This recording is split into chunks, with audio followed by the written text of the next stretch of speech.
Hey guys! Tonight we slip behind the velvet curtain of a candlelit studio in 1920s Berlin, where the air feels thick with chalk dust and the quiet hum of a projector warming up. You can almost taste the magnesium flare that will soon blaze across the screen, painting every pore and shadow in ghostly relief. Your eyelids grow heavy, but you're already leaning forward, imagining the soft click of a makeup sponge dabbed against a pale cheekbone.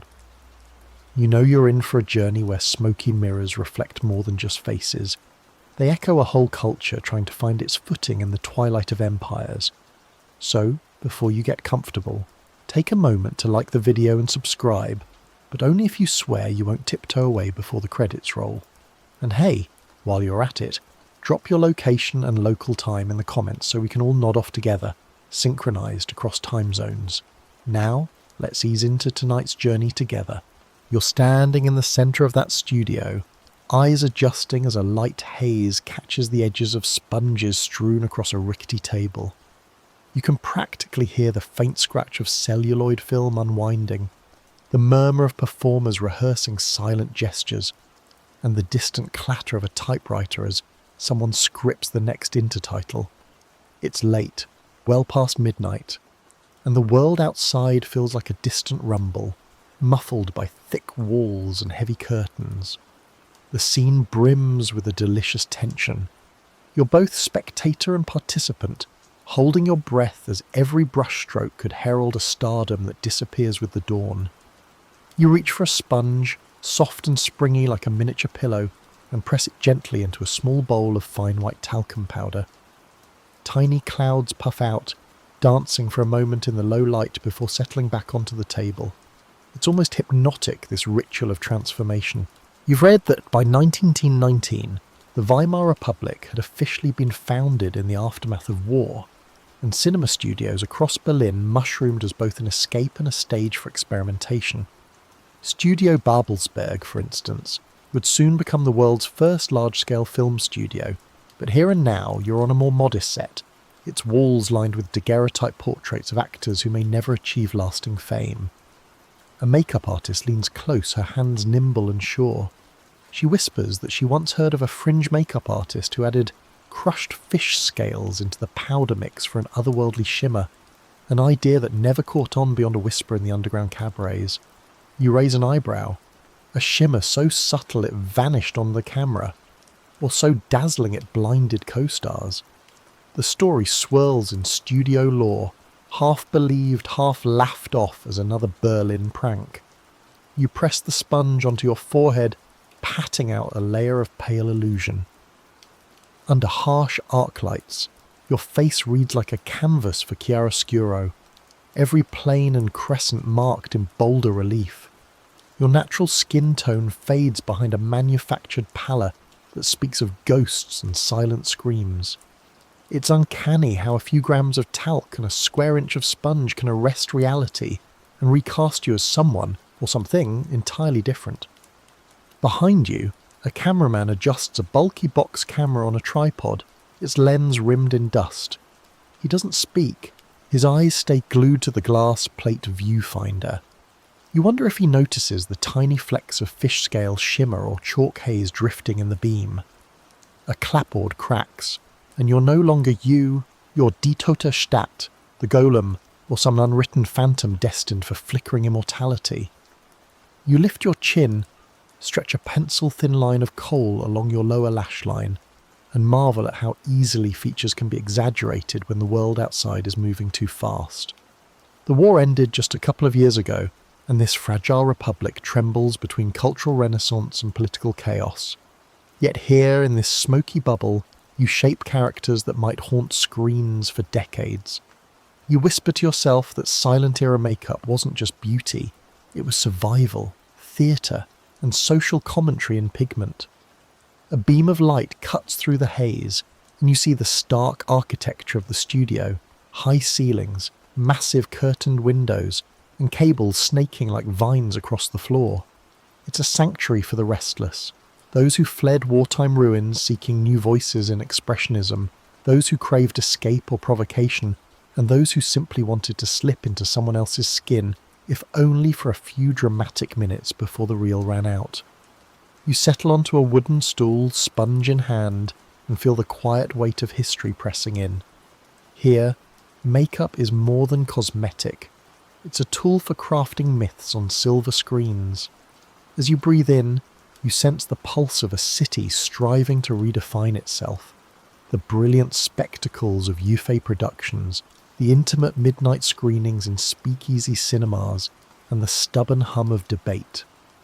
Historians still consider whether these makeup techniques were chiefly cinematic innovations or offshoots of theatrical traditions strained by post-war shortages. The editor calls action. You dip the sponge once more, adding a final whisper of ghost white to the hollows of your temples. There's a flutter of anticipation, a shared hush among cast and crew. In this charged stillness lies the promise of stardom and the echo of a society trying on new faces, some bright with hope, others shaded with uncertainty. As you lean into the frame, everything else dissolves. The rattle of trains beyond the studio walls, the street lamps flickering like watchful eyes, and the weight of a world rebuilding itself, one dream at a time.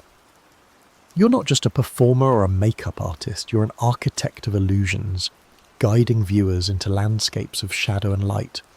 And in the collective hush, you remember that no matter how many times the world outside shifts, this moment, this sponge, this powder, this flash of light, will live forever in silent film's soft focus embrace.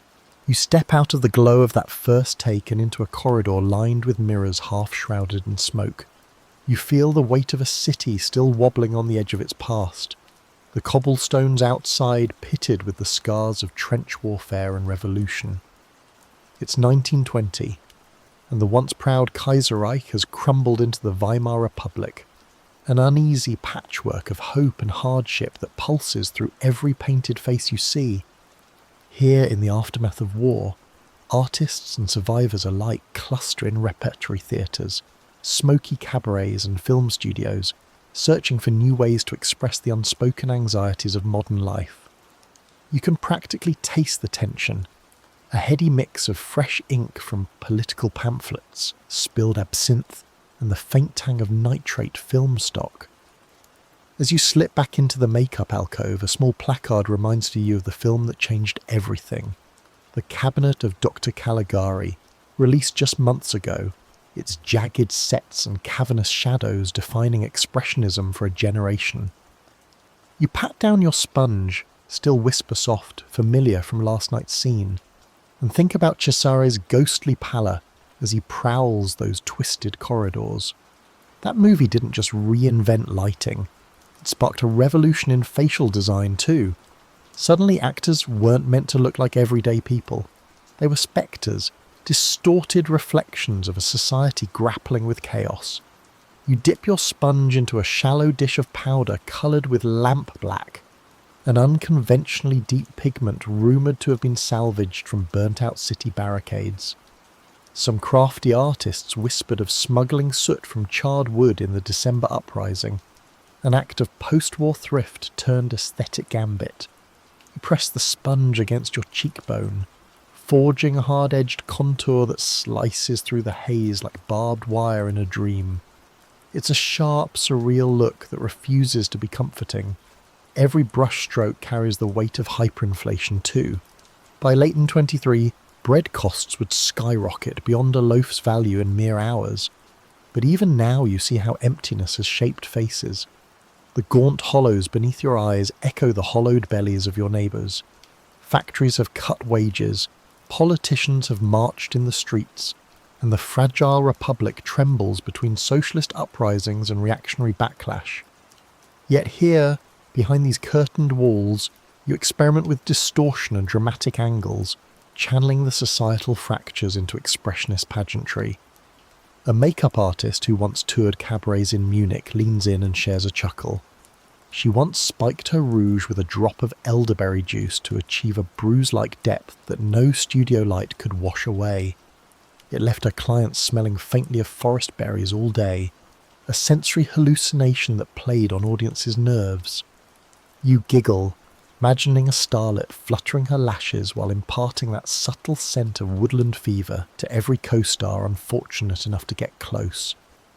You catch a glimpse of a poster for Nosferatu across the hall, Friedrich Wilhelm Murnau's next venture into gothic nightmares. You wonder how the vampire's hollow temples will translate on the big screen, and whether the studio will demand even thinner sponges, or a newer, even ghostlier white. Sponges are still imported, expensive luxury items, so some makeup artists carve their own from local sea sponge, or so the rumour goes, harvested from the Baltic Sea by fishermen who believe the porous texture held ancestral spirits. You run your fingers along one sponge's surface and swear you feel a slight imperceptible pulse, as if it remembers every face it ever touched. Behind you, a projector whirls to life in a rehearsal room. The cello-laden score of a planned screening drifts through a crack in the door. Expressionist filmmakers favoured jagged shadows cast by tilted shutters and angled lights, and makeup artists responded in kind, carving out deep razor-like cheek hollows and painting brows into sharp, unnatural arches. Every face became a stage set, every contour an architectural statement.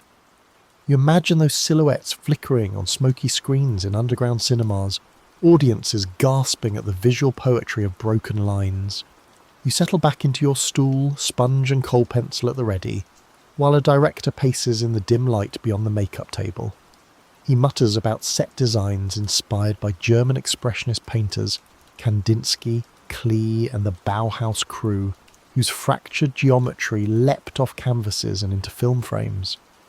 This is a time when disciplines collide, painters sketching feverish backdrops, playwrights concocting surreal narratives, and makeup artists channeling it all onto human faces.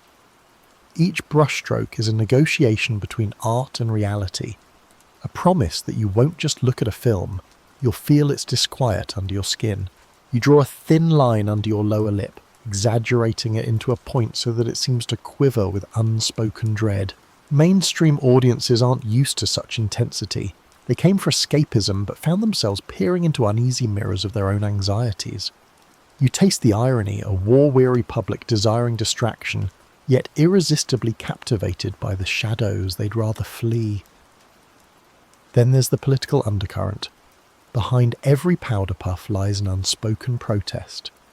Wearing a face like a broken mask becomes a silent act of defiance, a signal to those who understand that beauty can be brutal. You remember reading that when the Spartacist uprising was crushed, many artists fled to Berlin, bringing stories of barricades and night watches that seeped into their aesthetic choices. A flick of the sponge here, a daub of lamp black there, and you're encoding memory into makeup, turning every filmed gaze into a ledger of collective trauma. A gust of wind rattles the studio door, and you pause mid-pat, aware of how fragile this bubble is. Outside, Reichswehr troops patrol the streets. Inside, you're safe to conjure nightmares in pigment and shadow. You trace a sharp line along your brow, sending it arching upward like a jagged relief. There's something deeply restful in that act. The knowledge that here, in this refuge of artifice, you can make sense of chaos with chalk and sponge. As lights dim for another camera test, you feel the familiar thrill. A runway of faces becomes your domain, and you're the cartographer mapping emotion in light and dark. You settle into silence, acutely aware of the stakes. In a nation unravelling at its seams, every painted face is an elegy, every performance a small rebellion. You inhale the faint aroma of powder and lamp black, and let your creativity flow through your fingertips, stitching a fragile tapestry of hope and horror in equal measure. Outside, the world awaits another crisis, but inside, behind the shuttered windows and flickering bulb, you paint shadows into stardust. And for a moment, history feels like something you can hold in your hand. You wake up with the faint trace of powder still clinging to your collarbones, and the sponge, ever faithful, is right where you left it, edges softened from a long night of use. You don't bother dusting it off. There's something comforting about its residual cloudiness, as though the ghost of last night's face wants to linger a little longer. You turn it over in your hand like a relic, and your fingers trace the grain of dried rouge still sunk into its pores. This little tool, simple and unassuming, is the unsung hero of every shadowed masterpiece. The sponge, just a hunk of sea-drenched cellulose or cut-up horsehair, if you're being generous. But in this moment it feels sacred. With just a few dabs and swirls, it can resurrect cheekbones from the void and blur the borders between reality and myth. That sponge is a passport to another identity, another mood, another movie entirely. On one side, your waking life with its shortages, coal queues and rent protests. On the other, the dream world of screen and stage, where your face becomes a message. You're not alone in this quiet reverence. Every makeup table across the studio is cluttered with the same arrangement. A cloudy mirror, a chipped dish of powder, a stub of kohl pencil, and sponges in various states of disrepair. One is ragged from overuse, resembling more a desiccated mushroom than a makeup tool. Another is fresh, moist, and almost indecently springy. There's a hierarchy here, a quiet choreography of sponges selected depending on the task. For base coats, soft and wide. For contouring, sliced thin, firm, and unapologetically ruthless. You soak one in a dish of distilled water mixed with glycerin, a common trick to give the sponge a bit more glide. As you dab at your chin, you recall that this entire process evolved from earlier theatre traditions, where actors had to make their expressions visible to the back row. Only now, you're not performing for a balcony. You're under the scrutiny of celluloid, each pore magnified tenfold, every blotch a possible scandal.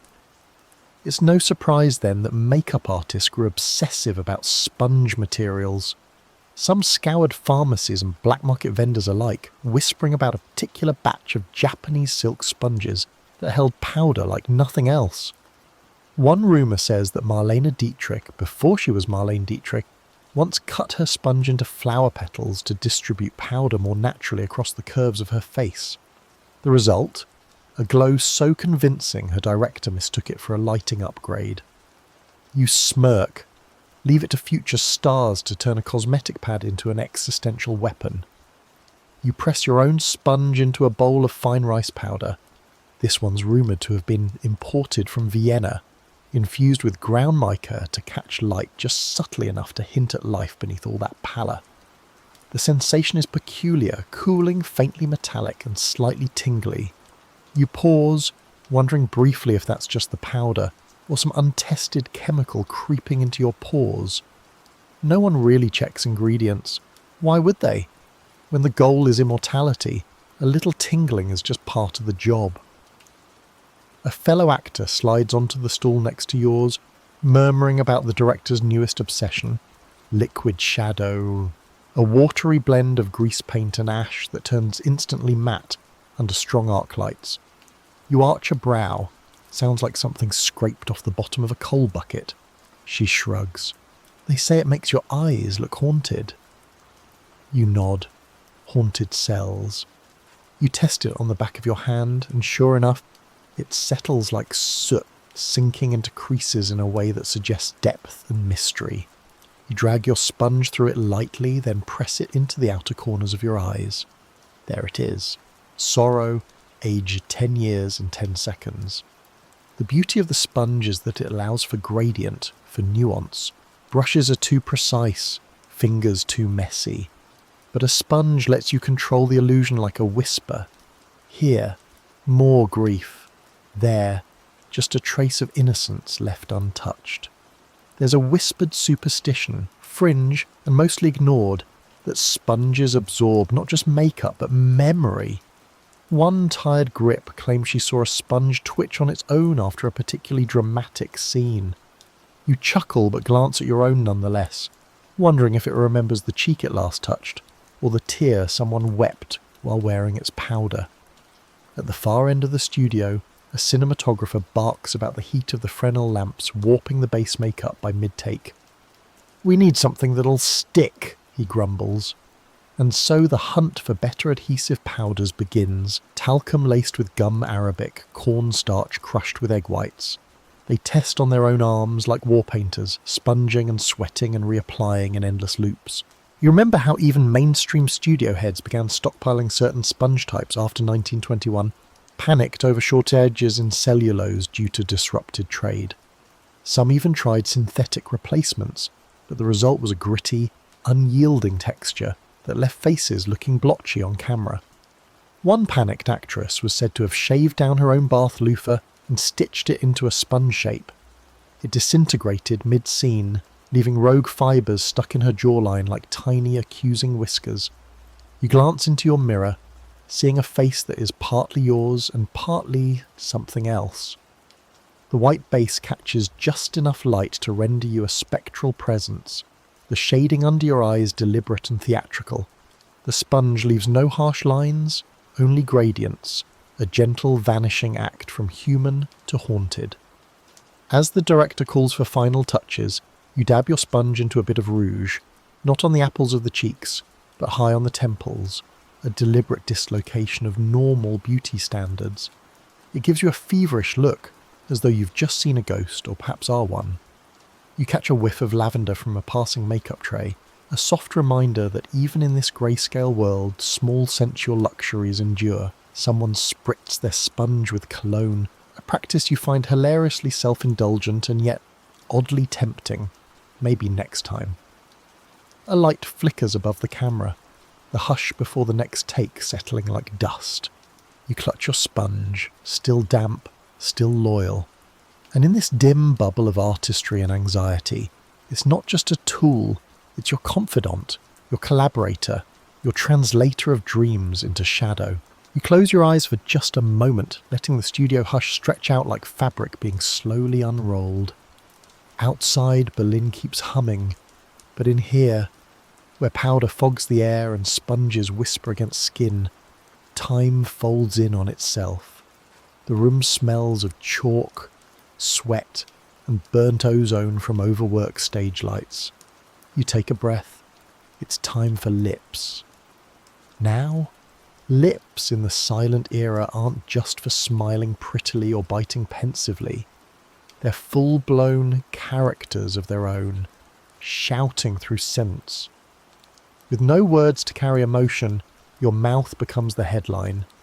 You reach for the little pot of vermilion paste, its waxy surface already carved with tiny trenches from the morning rush. One stroke too thick, and you're a clown. One too faint and you vanish altogether. Precision here isn't optional, it's existential.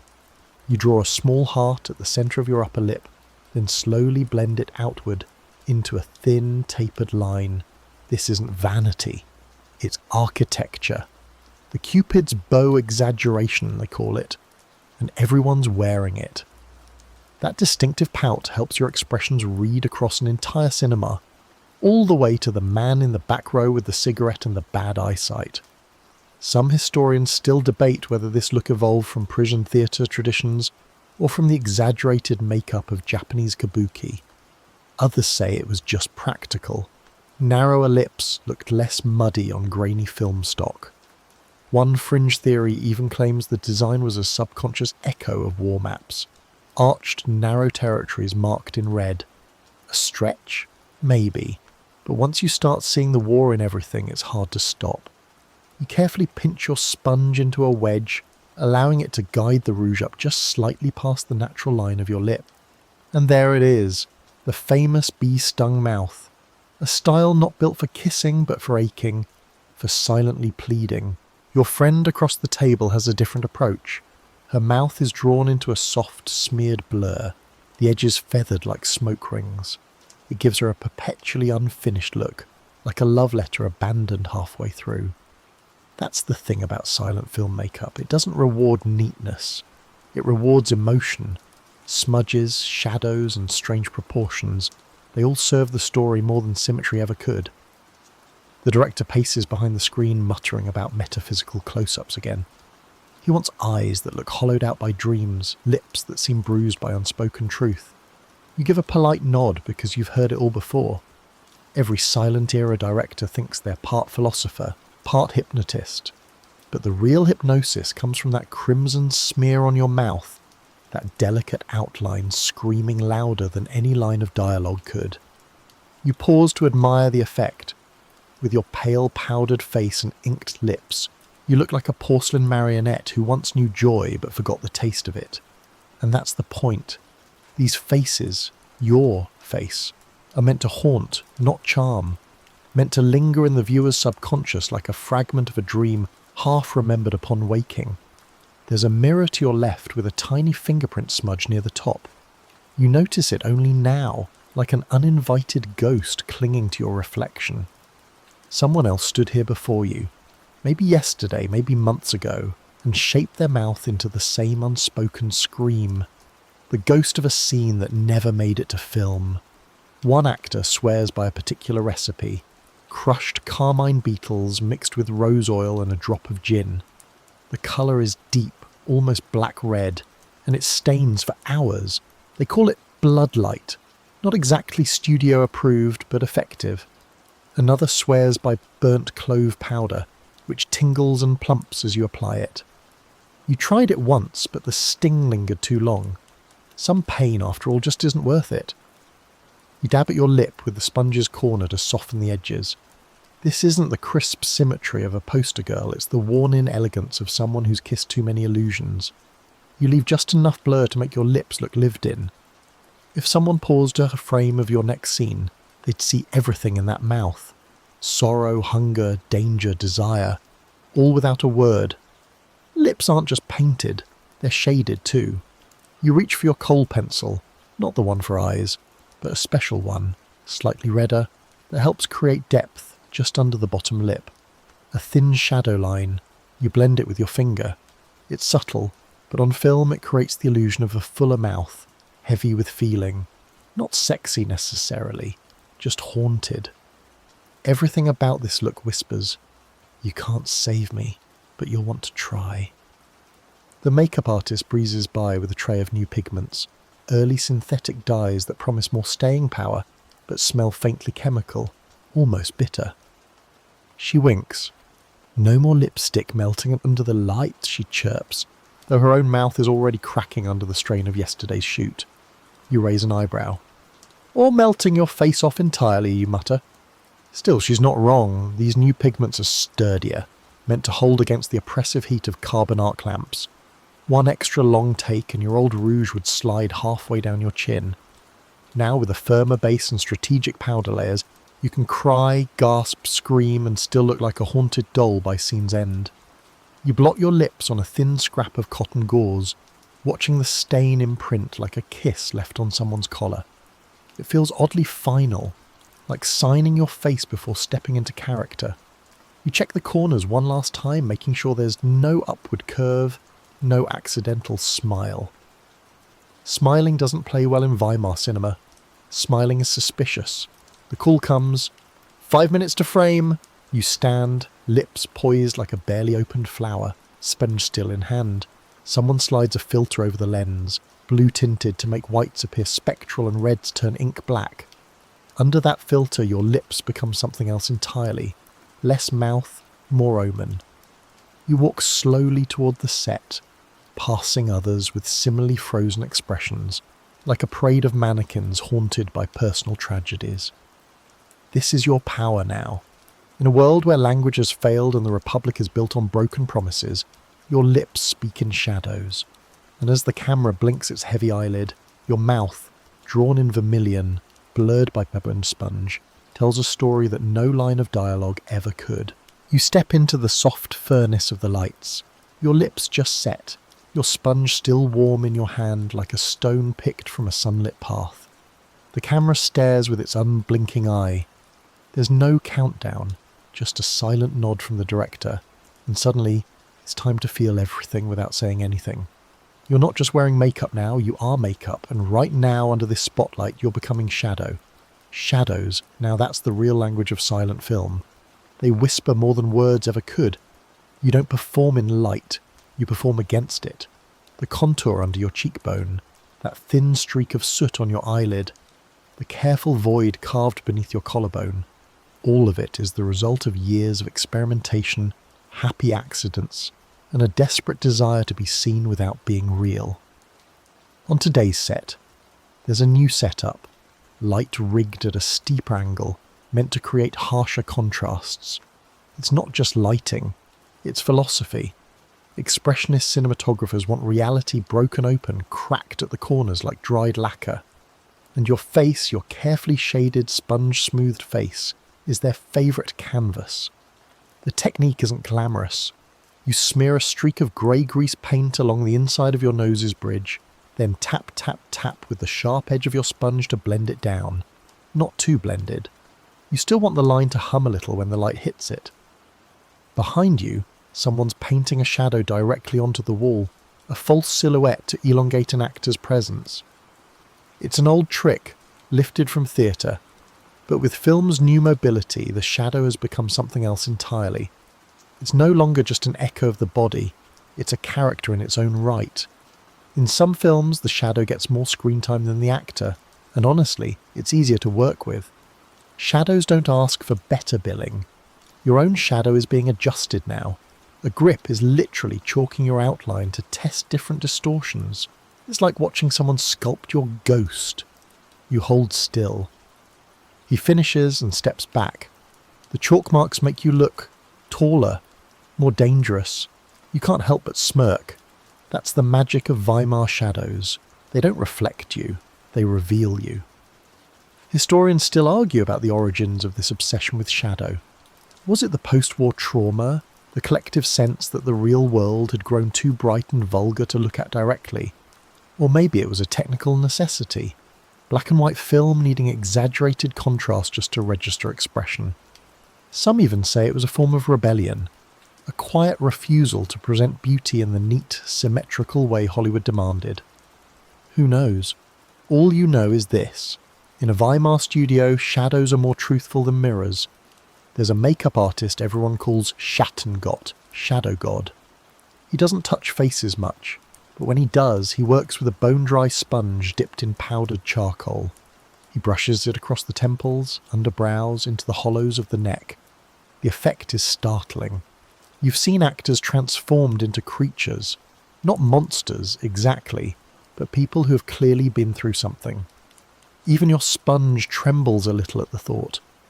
He once showed you how to create displacement shading, where contour lines aren't drawn to accentuate features but to pull them off centre.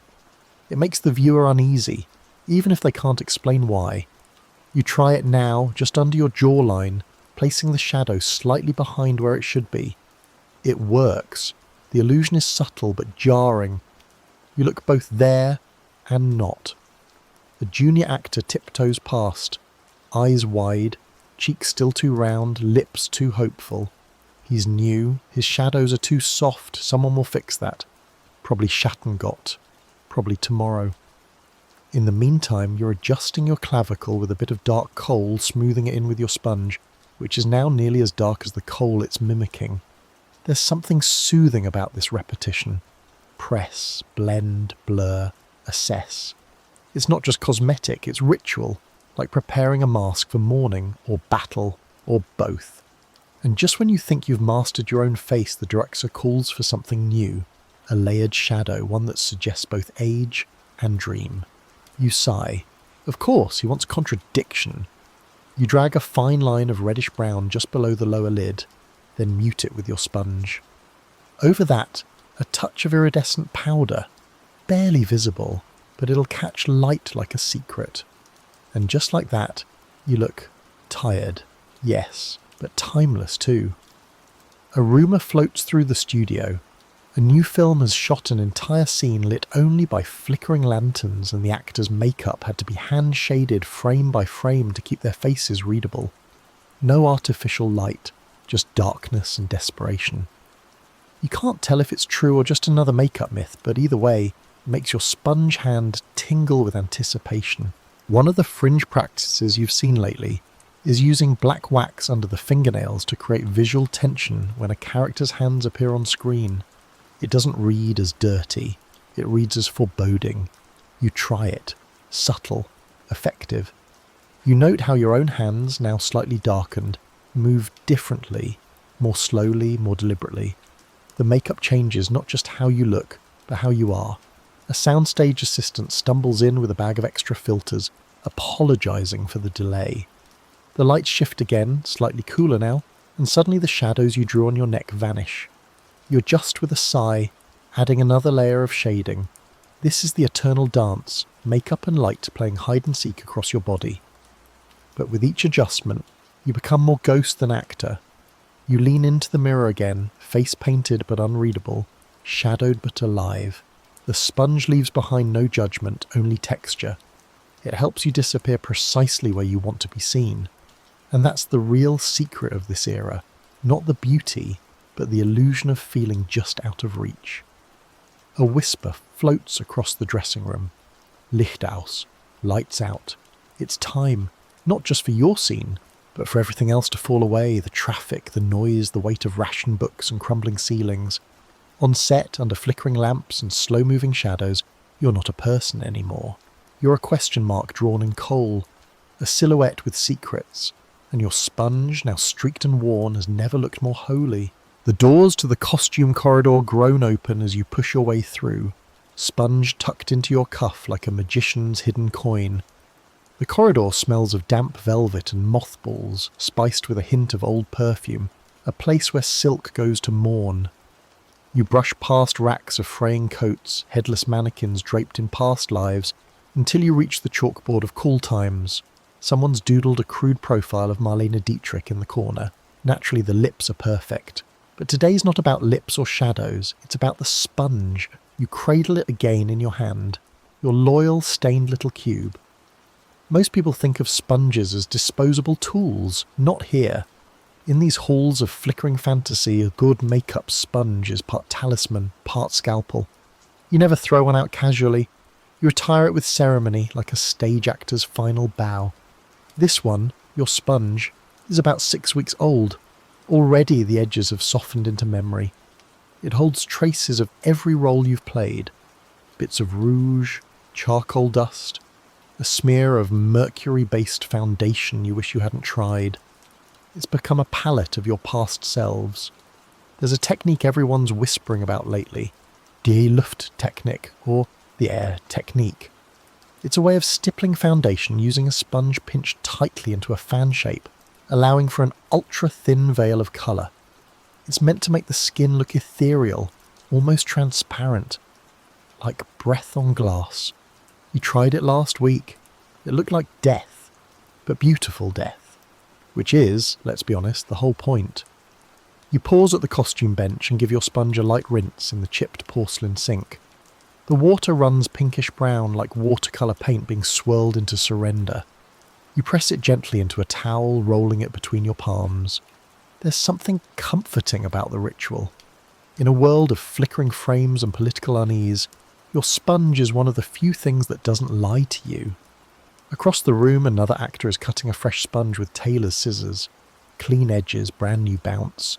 They always do that when they're nervous, as if a sharper edge will save them from a bad close-up. You say nothing. Everyone has their little superstitions. Yours just happens to fit neatly between 2 fingers and always smells faintly of camphor and despair. You remember a fringe rumour from a Czech studio, a makeup artist there who swears by soaking sponges in chilled chamomile tea before application. Tightens the pores, she insists. Keeps the panic from showing through. You tried it once. It mostly just made you smell like an herbal pharmacy, but it felt soothing in a strange way, like pretending everything was under control. The sponge isn't just about foundation, it's about movement. When you press it to your cheekbone, you're not dabbing, you're sculpting. It teaches you pressure, patience, angles. A brush might create a line, but a sponge creates depth. A sponge doesn't glide, it pulses, it whispers, it builds you. There's a trick some of the older actors use, coating one edge in rice powder, another in grease paint, and the third in nothing at all. It's like carrying a whole vanity in the palm of your hand. You've seen someone blend tears into tragedy, and then softly pat away the shine, all with one humble sponge. You remember your first day in the studio, handed a fresh sponge by a weary-looking assistant who told you, "Don't squeeze too hard, you're not trying to drown your face." You laughed, then promptly drowned your face. Lesson learned. Your second sponge was better. It had corners, Corners meant control. Some actors prefer round sponges, the kind used in stage pantomime, soft and puffy like old bread rolls. But round sponges blur too much. They don't leave the marks Weimar film demands. You need edges to carve meaning into a flat face, angles that catch the dimmest light and force it to talk. Today your sponge has been pressed into a new duty, dulling the shine on a co-star's brow. You offer without speaking. One gentle tap and the sweat vanishes, replaced by cinematic melancholy. He mouths thank you, and you nod, both of you pretending you're not standing under lamps hot enough to melt time. You see the assistant director pacing, holding a clipboard with shaky fingers. Last week the camera jammed mid-scene and half the day's rushes were lost. He hasn't stopped twitching since. Your sponge might not solve mechanical failure, but it can make a panicked actor look like a reflective one. That's half the job. Somewhere down the corridor someone sneezes violently. Powder, probably. Or nerves.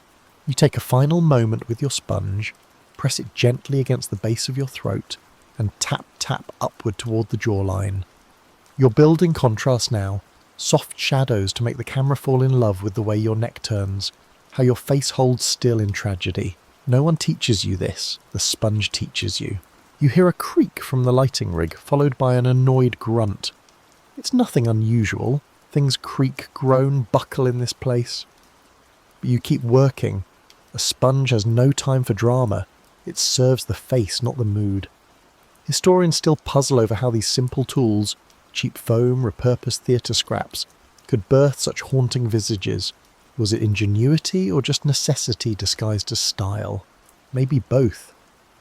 One historian argues that the sponge revolutionised Weimar expressionism more than any camera ever did, because it allowed for mood to be embedded into the face, not just projected by it.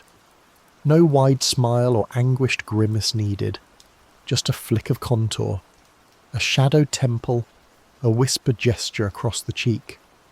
A silent film, after all, is about condensation, compressing whole emotions into fractions of expressions.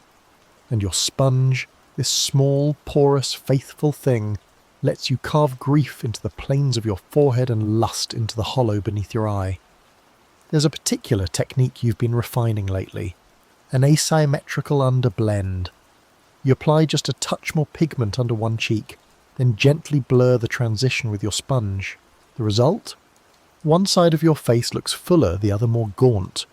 It makes you appear unknowable, split, human. You finish with a slow press to your temple, no pigment, just warmth. A gesture of farewell. This sponge has maybe 3 days left in it.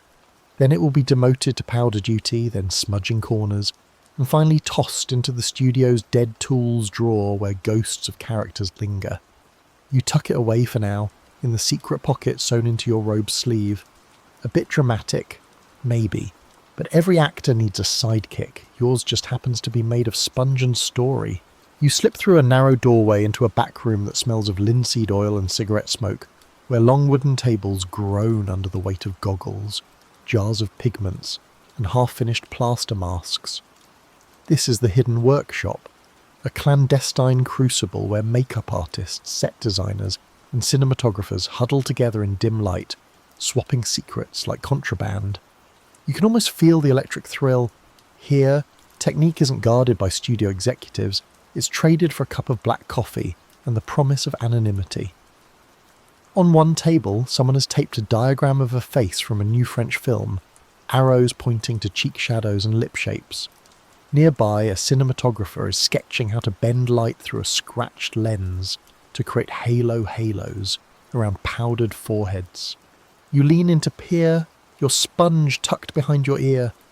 Even in this low-ceilinged alcove, your heart thumps, the sense that you're part of an underground salon of creativity. A makeup artist from UFA whispers that she once collaborated with a Bauhaus sculptor, swapping sponges for plaster castings of Robert Delaunay's geometric masks. They'd press the sponge into the plaster, transfer its texture onto the face, and then fill the crevices with black powder to create surreal ridges. It said the effect looked like fractured lightning across the skin. You raise an eyebrow, plaster and powder? It sounds brittle as ice, but apparently it cracked just enough to give an actor's face an almost volcanic edge. At the far end of the workshop, 2 women in threadbare coats are mixing a new batch of face paint. One stirs a coppery pigment with a glass rod, the other adds drops of a mysterious oil that smells faintly of almonds. The combination bubbles slightly. They swear that if you leave it sit overnight under a moonlit window, the resulting colour shifts from bronze to pale gold by morning. You try not to pry too closely. Rumour has it those who sample it fall into vivid sleep and wake convinced they've seen apparitions on the camera monitor. You run your sponge along the edge of an enamel bowl filled with experimental charcoal wash, the kind that slips into creases and dries rock hard, so you can sweep it away mid-scene to reveal fleeting expressions. It's a revolutionary idea, makeup that changes under your hands, just like emotion changes on your face. You imagine the possibilities, a wink that literally unravels, a smile that dissolves before the audience's eyes. Several directors drift through the workshop, marking up storyboards with ink and soot.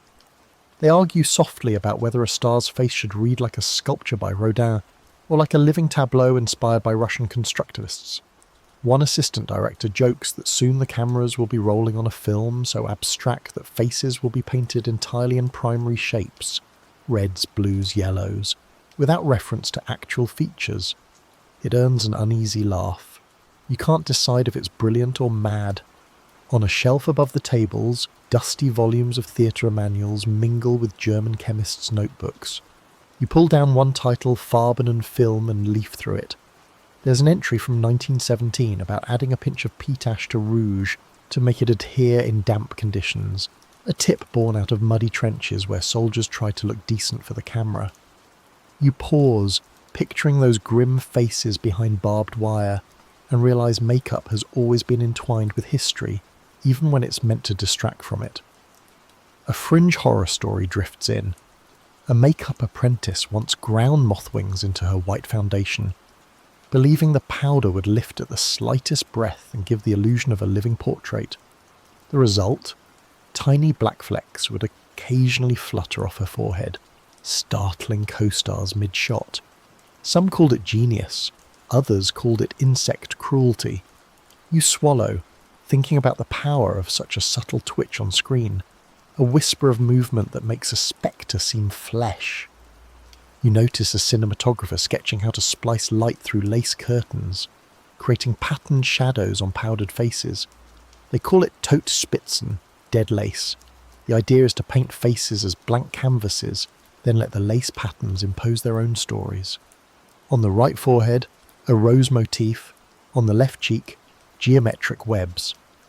Every actor becomes a walking allegory. You trace the sketch with your finger, imagining how your sponge might soften the edges where powder meets light, blending human features and lace in a single inseparable wash. The workshop's air is thick with conspiracy and creativity. Sponges line a small rack, each labelled with initials: GD for Gustav Dirksen, the head sculptor, MH for Martha Hirsch, the makeup artist who once painted portraits of real war orphans on stage masks to raise funds for charity. You pick up one marked WH and see faint pink stains at its corners. You wipe it on a scrap of muslin, and it leaves behind a dusting that hints at a forgotten recipe. A tired script supervisor emerges, eyes red, clutching a sheaf of intertitles. She needs your help. She wants her face to reflect each title's mood before it even appears on screen. You nod and rub the sponge against her skin, layering on a pale wash, then a smudge of grey beneath her cheekbones. She exhales, a tiny sigh of relief. In this workshop, makeup is emotional shorthand. It communicates narrative beats without a single word. Leaning against a workbench, you overhear a sketch artist complaining that her charcoal drawings bear too much resemblance to masquerade balls of old aristocracy. Pretty, but lacking bite. An actor steps over and flicks a smear of black powder onto the artist's cheek. "Here," he says, "now you look like you've seen hell." The room erupts in soft laughter. You watch the artist study her reflection, her eyes widening at the sudden edge. It's collaboration at its most playful and its most profound. There's a small chalkboard on one wall where artists leave tips of the day. Today's reads, "Always sponge downward, gravity is your friend." You jot it in your notebook, tucking the page between sketches of cheek contours and filter tests. You realise that this communal ledger, filled with scribbles, jokes and chemical formulas, is the real heartbeat of the studio. It's where the practical meets the poetic, and where sponges gather the residue of countless experiments. A hush falls as the lead cinematographer calls everyone to gather. There's a new scene to test, one that uses 3 simultaneous projectors casting overlapping shadows on a single actress. They need quick makeup touch-ups that can survive multiple light sources and sudden shifts in intensity. You catch the sponge you have been hoarding and step forward, ready to blur, blend and reshape yet again. As you leave the workshop, sponge in hand, you feel richer for having been part of the secret exchange. You've tasted recipes for lime-based powders, watched how lighting rigs and makeup palettes can be choreographed like dancers, and heard rumours of invisible inks that reveal themselves only under flashbulb glare. This hidden nexus of collaboration, fueled by necessity and defiance, shapes every expression you carry back to the set. In the main studio, you're no longer just an individual artist. You're a node in a vast network of innovators. Each sponge dab, each charcoal smear, each whispered tip carries the weight of collective imagination. And when you return to your mirror, you don't just see a face, you see 15 years of experimentation, 1,000 secret recipes, and the quiet hum of creative rebellion beating beneath the powder. You step onto the soundstage, sponge in hand, as technicians fuss with massive wobbling reflectors and tilting arc lights. There's an unspoken choreography here. Every bulb, every shadow, every grain of powder must sync with the camera's silent heartbeat. You feel the heat of the carbon arcs pressing your sponge against your skin, reminding you that makeup isn't just pigment, it's a negotiation with physics. Early in 20s film stocks were orthochromatic, meaning they registered blues and greens vividly, but rendered reds and yellows as dark shades of grey. Directors knew this, so they tweaked lighting angles to compensate. You've heard that by 1922, some studios even painted backdrops in pastel pinks to read as mid-tones on camera, preventing actors from looking like floating chalk ghosts under harsh lights. You watch the gaffer adjust a warm filter in front of the Fresnel, muttering about overexposed nostrils. It's technical poetry. You pick up your sponge and test the makeup under a handheld lamp for a quick preview. You had applied a rosy tint earlier, only to discover that the camera sees it as a sleek shadow. So you've been blending a pale orange base under your powder to offset the distortion, a trick you learned from an assistant who once processed his own film plates in his bathtub. Quirky, yes, but effective. That hidden orange glows through the white powder, giving your cheeks life without alerting the cinematographer's light meter. The director calls for a trial shot. You step forward, heart fluttering, and stand beneath the blinding grid of lights. A click echoes as the camera's shutter snaps one frame, then another. You retreat to the monitor, where the image flickers to life in a tiny projection box.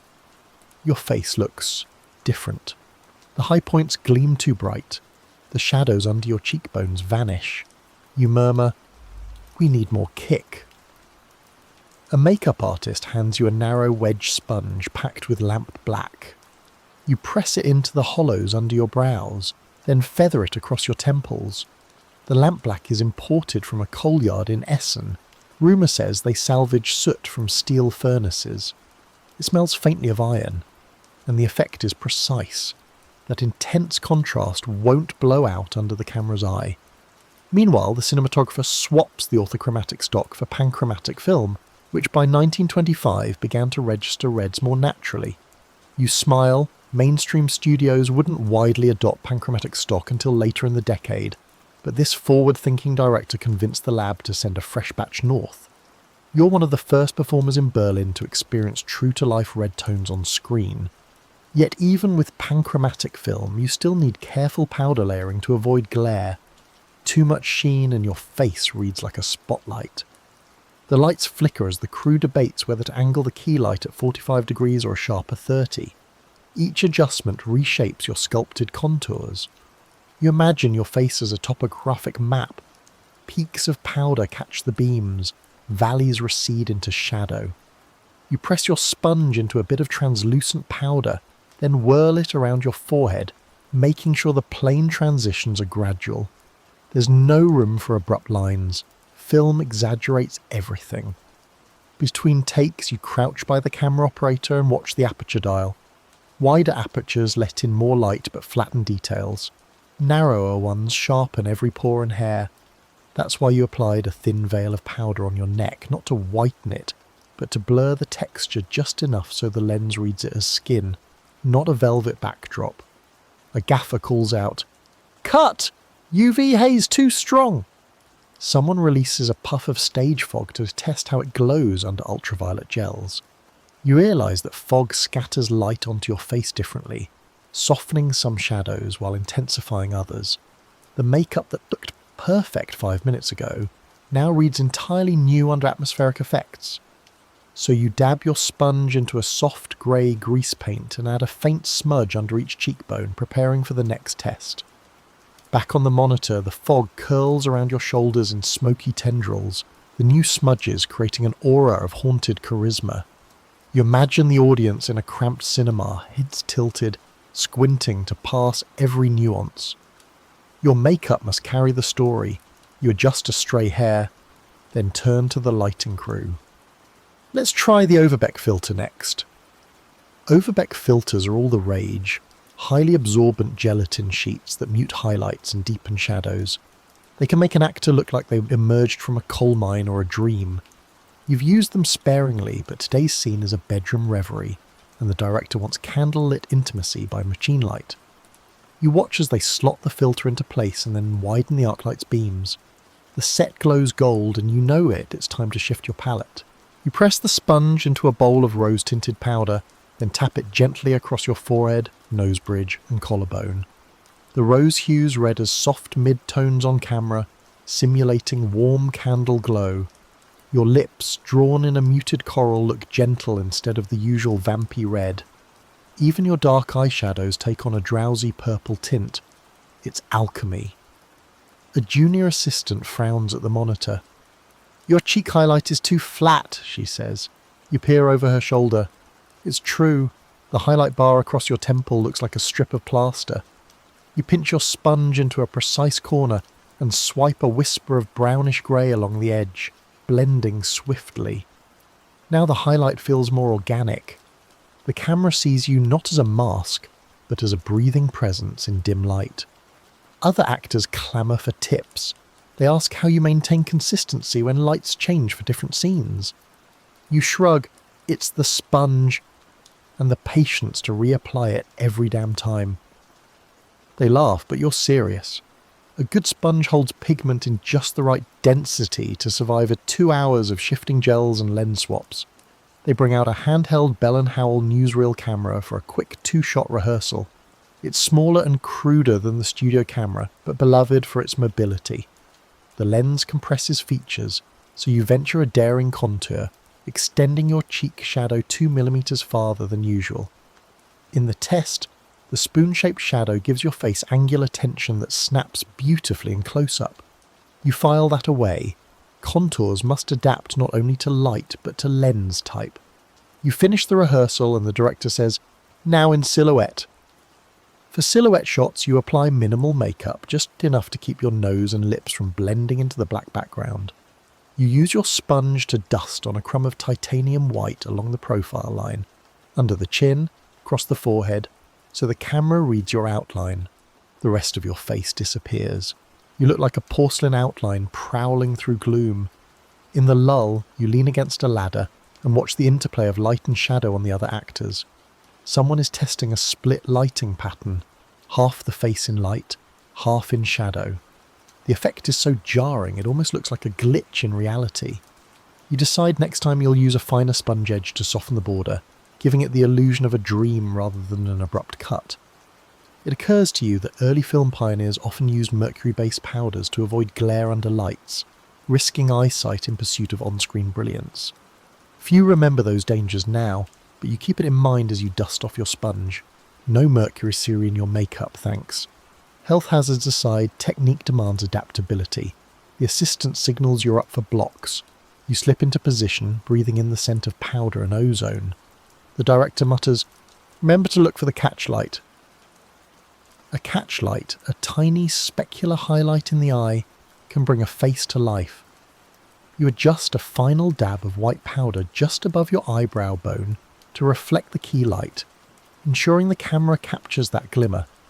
Then the set goes silent except for the tick of the camera's motor. You move through your scene in slow-motion rehearsal, letting your sponge-shaped contours speak for you. The interplay of bright highlights and deep spongy shadows creates a dance across your bone structure, and you feel every nuance, every shift in temperature, every momentum change, as though your face is a map of emotion.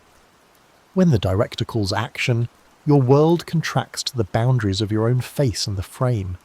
The careful dialogue between light, camera, and makeup that you've orchestrated in these past hours comes alive. You become a living chiaroscuro painting, strokes of sponge and powder speaking volumes in silence. The scene ends, the lights dim, and the crew murmurs approval. You pat your sponge lovingly, grateful that it held up under every filter, every lens, every flick and flare. In Weimar studios, the truest measure of artistry isn't the steadiness of your hand, but the responsiveness of your tools. And tonight, your sponge has danced in perfect step with light and lens. You emerge from the glow of studio spotlights into the neon haze of Berlin's cabaret district, sponge still warm in your trembling hand. Outside, the pulsating thrum of saxophones and clacking heels echoes off black cobblestones as revellers spill from smoky doorways into moonlit streets. You're stepping into a world where powdered faces aren't confined to celluloid. They're part of an extravagant masquerade, a living collage where courtly tradition and avant-garde spectacle collide. Mainstream theatres have long hosted masked balls. Under the Kaiser Schloss, nobles once glided in velvet and ostrich feathers, trading whispered intrigues behind ornate half-masks. But here, in 1920s Weimar, the pas de deux between aristocratic pageantry and the brash energy of cabaret has birthed a new hybrid, the cinema masquerade.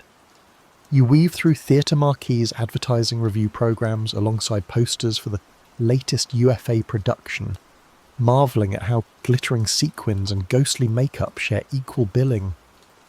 You step into the Metropole Theatre, one of the city's grandest halls, where every weekend a different troupe of performers reinterprets medieval court rituals with jazz trumpets and electric guitars. The stage is a riot of daguerreotype backdrops, chandeliers wired with coloured bulbs, and dancers in powdered masks that resemble porcelain saints crossed with androids. You're handed a simple mask, cracked ivory with painted-on shadows, and instructed to sponge a thin layer of colour over your skin to match. It's both costume and camouflage, facial architecture that transforms you into a living BG of this decadent pageant. Inside, the air is thick with the clink of champagne glasses and the scent of bitter almond paint, a favoured fragrance among actresses who mix it into their rouge for that intoxicating almond milk tint.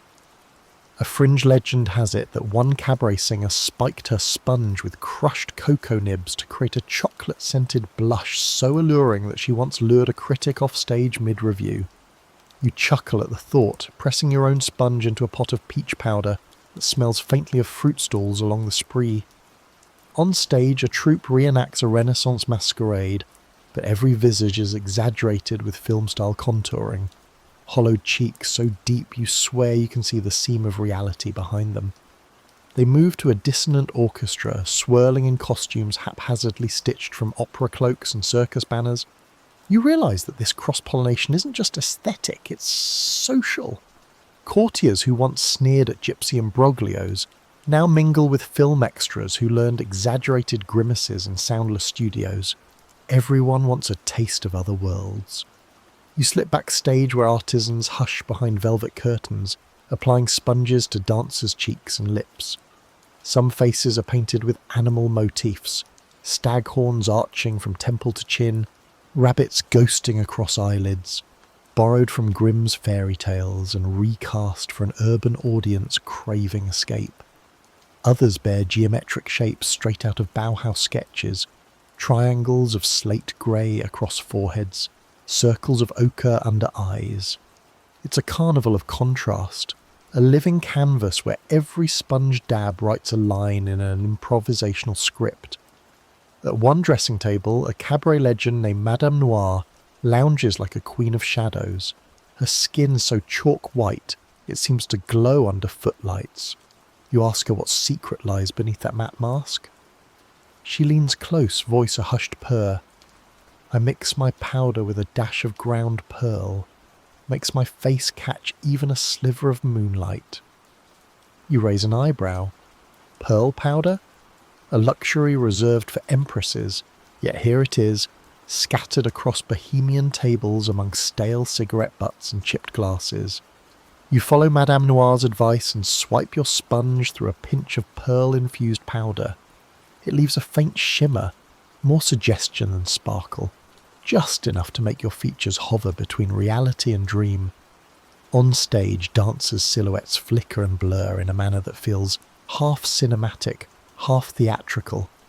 You sense the audience leaning forward, their eyes straining to reconcile familiar archetypes, courtly jester, roaring 20s flapper, expressionist phantom, into something that feels both ancient and electrifyingly new. You drift from act to act, watching how the same sponges and powders shape faces across genres. A contortionist in powdered gold brows twists into impossible shapes, her highlights glinting like warm embers. A comic duo in pastel cheeks trades barbs in pantomime, their puffs of rouge shaping every mock conflict into a visual punchline. Even the musicians wear makeup, cheek shadow so dramatic that when they lean into their saxophones, their faces dissolve into musical notes. It's performance as pigment, a choreography of colour and contour. Back in the wings, you overhear a heated debate among directors. Should cinema borrow more from cabaret's improvisational spirit, or should it maintain its own crafted illusions? Some argue that cabaret's spontaneity energizes film acting, forcing performers to react in real time. No retakes, no second chances. Others counter that cinema's precise framing demands more rigid control. You sip a lukewarm absinthe-laced coffee and listen, appreciating how these disputes mirror the broader tension in Weimar society. Tradition versus experimentation, order versus hedonism. A tap dancer named Fritz applies his makeup with the speed of a percussionist, seringe flicking across his cheek like a drumstick. He tells you he learned the technique from a Russian émigré who taught him to paint your pain, then dance it away. He lines his eyes with a smoky circling that suggests both melancholy and mischief. It's a choreography of emotion, but also a survival strategy in a world where nothing is guaranteed past sunrise. You wander into a small mirror-lined vestibule where guests are encouraged to sponge their own faces and join the performance. A black and gold sign reads, "Tonight all become players." You set your sponge down and wipe a clean slate across your cheeks, then pick up another and dip it in indigo powder. You press it diagonally from temple to jaw, creating a mask shape that feels less mask and more revelation. Staring at your reflection, you see not just yourself, but an embodiment of Weimar's restless identity, everyone improvising roles as society reinvents itself. When the final act begins, an elaborate procession combining courtly pageantry with the bold cinematic projections, you slip back into the audience, sponge safely stowed. The stage lights dim, then flare into shifting patterns, casting fragmented shadows that dance across faces like living mosaics. You see that makeup and lighting have become inseparable partners, each amplifying the other until the line between reality and illusion dissolves entirely. As the last curtain falls, the crowd erupts into applause that sounds more like a collective sigh. You step outside into the damp night, absorbing the residual buzzing of electricity in the air. Somewhere, a projector kicks back to life, rolling stock for an impromptu film screening. You head toward it, sponge once again poised at your side, ready to translate shadow and pigment into silent faces that speak volumes. Courts, cabarets, and cinema, three worlds that once seemed miles apart, now entwined in a fluid dance of make-believe. You realise that every sponge you've used tonight has carried a piece of each: the aristocrat's discipline, the cabaret's spontaneity, and the filmmaker's vision. In their union lies the true magic of Weimar makeup, a testament that in times of upheaval, artistry blooms in the most unexpected intersections. You walk home in the early morning quiet, sponge tucked in your coat pocket like a relic.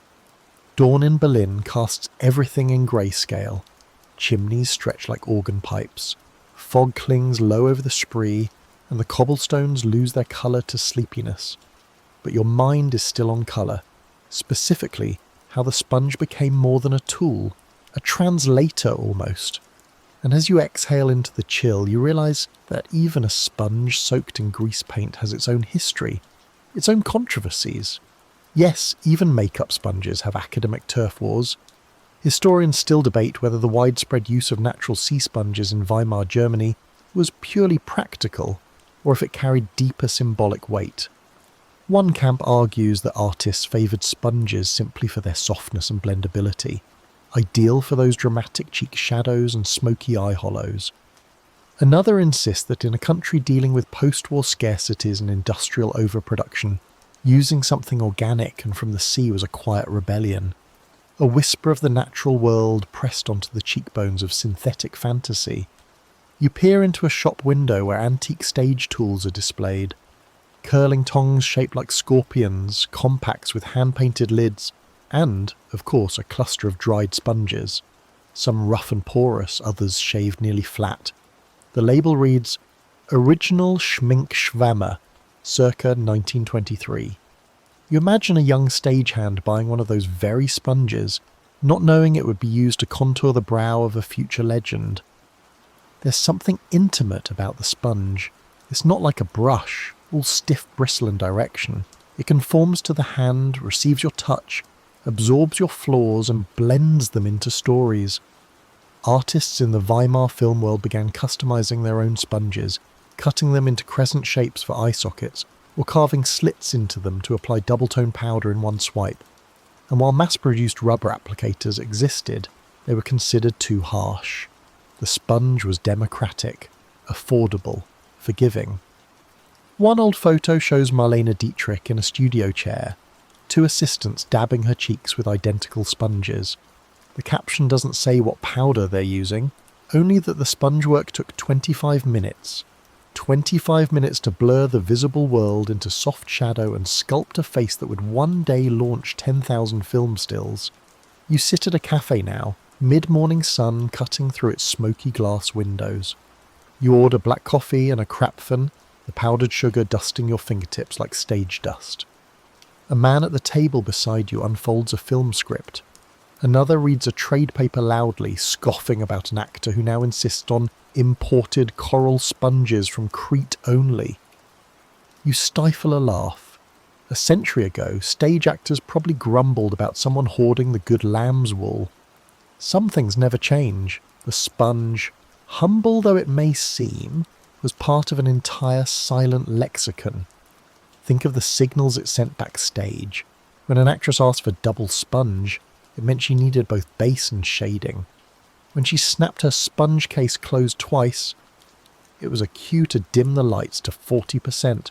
When someone sponged dry, it meant they were going on stage without any fresh touch-up. A statement, an act of raw defiance.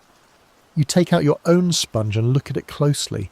The powder has dried unevenly along its edges, forming tiny pastel continents.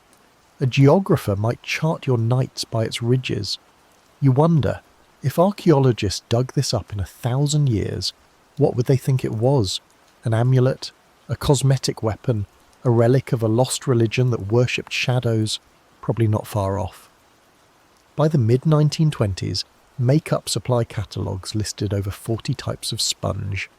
Some had names like cloud pressers and shadow poofs. There was even a brand called Stardust Fingers, sponges designed to mimic fingertip application for scenes that required intimacy. Those close-up shots where an actor's cheekbone could be the whole emotional arc. Those sponges were shaped like teardrops and sold in boxes that looked suspiciously like tiny coffins. There was also, believe it or not, sponge fraud. Bootleg sponges, cheap knockoffs made of stiff cellulose, flooded Berlin's theatre districts. One underground zine published a blacklist of fake brands, complete with tips for telling if your sponge had a satisfying squish, or was the texture of shoe leather. In one particularly scandalous episode saw a film set nearly halted production when the makeup artist discovered the lead actor's sponge that had been swapped with a counterfeit. Allegedly, he refused to be filmed until his authentic sea sponge of Greek origin was returned. Even language around sponges took on cultish tones. One director was known for his demand, "Give me the sponge that breathes," which his assistants understood to mean the most porous, least compressed version in stock. Another reportedly carried a velvet-lined box of 10 mood sponges, choosing one based on how he felt the scene should be absorbed. Ridiculous, yes, but no more than the tiny chair Greta Garbo insisted upon to elevate her posture during close-ups. You walk into a second-hand shop tucked between two laundromats. In the back, under a box of old gramophone needles, you find a worn sponge compact, silver case mirror cracked. Inside is a misshapen sponge pressed flat as parchment. You touch it, expecting it to crumble, but it doesn't. Still springy. You close the case and buy it without haggling. Some things deserve reverence. Walking back, you pass a school where children rehearse a play in the yard. One girl has a pink smear across her forehead. A stage sponge strike, probably. Too much blush, not enough blending. You smile. The cycle continues. Shadows, sponges, and stardust. Tools of transformation passed from silent films to schoolyard pantomimes. As you step into your apartment, the quiet settles again. You hold the silver case up to the light, its cracked mirror reflecting your slightly powdered nose. For all our progress, our LED lighting, our airbrush kits, our green screens, there's still something sacred about the sponge. Something deeply human about pressing pigment into flesh with the softest thing you can find, hoping to become someone or something just a little more extraordinary. You're back where it all began, sitting in the makeup chair with the sponge in one hand, a pot of shadow in the other, and a mirror reflecting not just your face, but every face you've worn. The Weimar sun is setting low, gold spilling through the dusty blinds of a studio that once echoed with the clack of film reels. The sponge, well worn and softened like an old love letter, rests in your palm like it knows what to do without asking. Tonight, there's no shoot, no performance, just you, memory, and makeup. The studio's quieter than you remember, the kind of quiet that hums. You hear it in the creak of the stool, the rustle of fabric, the faint tick of a clock long overdue for winding. You press the sponge gently into your temple, then glide it along your cheekbone, not to become a character but to remember them. The villain with the charcoal hollows, the ingenue with the powdered brow, the clown, the courtier, the chorus girl. This isn't nostalgia, it's archaeology. You're excavating layers of pigment, uncovering histories embedded in every dab of rouge and every sweep of grease paint. You think of the thousands, yes, thousands, of faces transformed in this very room, not just by artistry, but by belief.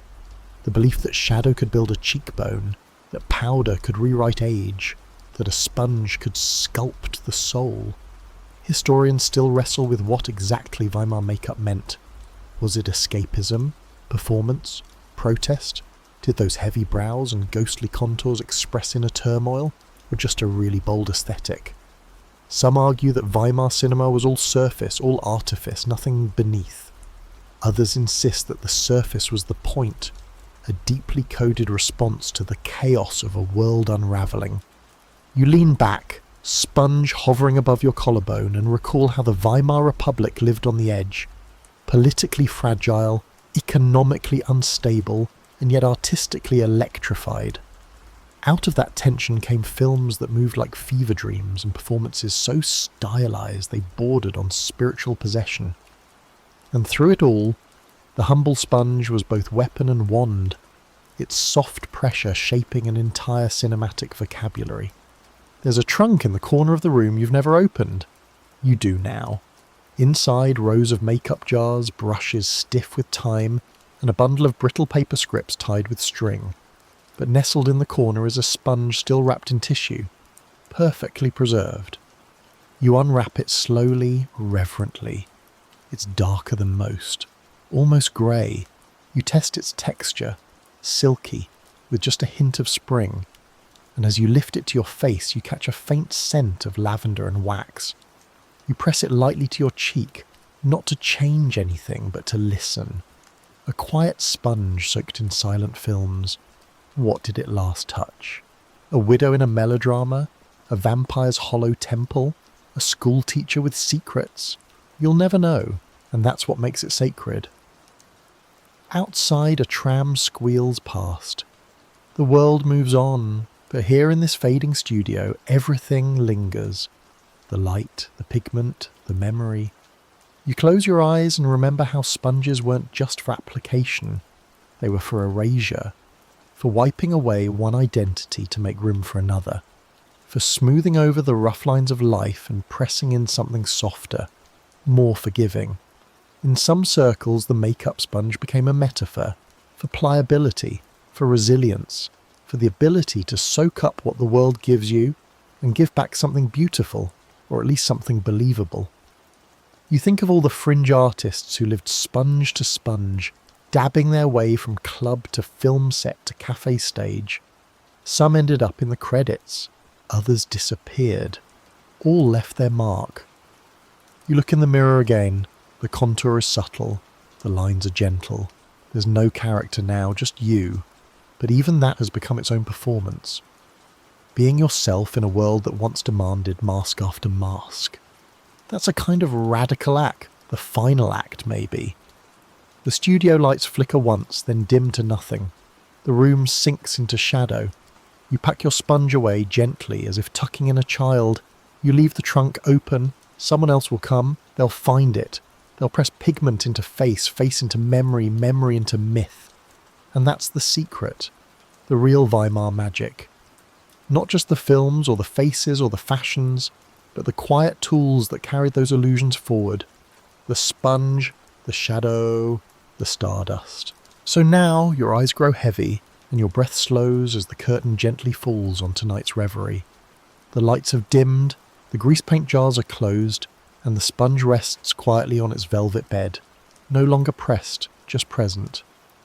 Outside the old studio, the world continues in sepia tones, trams humming down glistening rails, leaves whispering against silent door frames, time unwinding softly into sleep.